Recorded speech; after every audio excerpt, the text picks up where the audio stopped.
Samedi soir, à l'issue du colloque qui s'est tenu à la mairie de Paris sur les 500 ans des réformes, Michel Leplay a appelé son ami Jacques Maury pour lui dire « Nous pouvons partir tranquilles, le protestantisme a encore de 500 belles années devant lui. » Michel Leplay et Jacques Maury sont deux pasteurs. Ils ont 90 et 97 ans. L'un fut directeur de réforme et l'autre président de la Fédération protestante de France. Ces deux-là, comme beaucoup d'autres, comme tant d'autres depuis des générations, ont repris le flambeau. Ils ont repris le flambeau qui avait été allumé par Luther. Luther, dont l'intuition incroyable a été saluée lors de ce colloque. Luther qui semblait vivant parmi nous, à la mairie de Paris, tant son épopée, tant sa vie, tant ses idées ont été exposées avec brio par Matthew Arnold, son biographe. Oui, depuis des siècles, depuis 5 siècles, tant et tant de protestants ont repris le flambeau et ont exploité, ont découvert des chemins nouveaux. Ces protestants, ces protestantes ont combattu pour les droits des femmes, la scolarisation, notamment celle des petites filles, la laïcité, bien sûr, les droits des étrangers, leur accueil.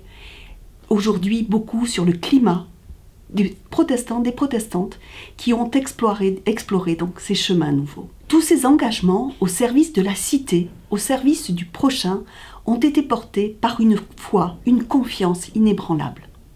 C'est d'ailleurs un fait assez extraordinaire, assez rare en tout cas pour le souligner, que le président de la République, Emmanuel Macron, ait salué cette foi en préambule de son discours. Mais tous ces gestes posés au fil des siècles ne peuvent être juste une bienfaisance, une solidarité au rabais, une fraternité à bon compte. Le pasteur Philippe Kabongo Mbaya l'a répété avec force. Toute solidarité est un cri. Elle permet à l'autre seul, à l'autre abattu, de ne pas perdre son humanité et de ne pas être exclu de notre humanité. Alors, pour mener à bien ces combats, de fraternité, il faut faire preuve d'imagination. Le philosophe Olivier Abel nous l'a dit en envoi, sous une forme d'envoi à la fin de ce colloque. Il a invité les participants et à travers eux toutes les communautés protestantes représentées à être créatifs face aux défis du monde d'aujourd'hui et aux défis du monde qui vient. L'intelligence artificielle, les migrations climatiques, tous les enjeux climatiques aussi, bien sûr, le travail et sa place, les fondamentalismes et leurs dangers. Oui, il faudra être créatif, inventer des réponses nouvelles face à tous ces défis.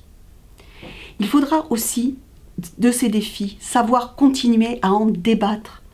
Les protestants sont connus, sont honorés pour leur qualité de débat, leur amour de la dispute. Dans son discours, le président Macron a souligné cette culture qui va du dissensus au consensus, cette culture indispensable du débat et du pacte.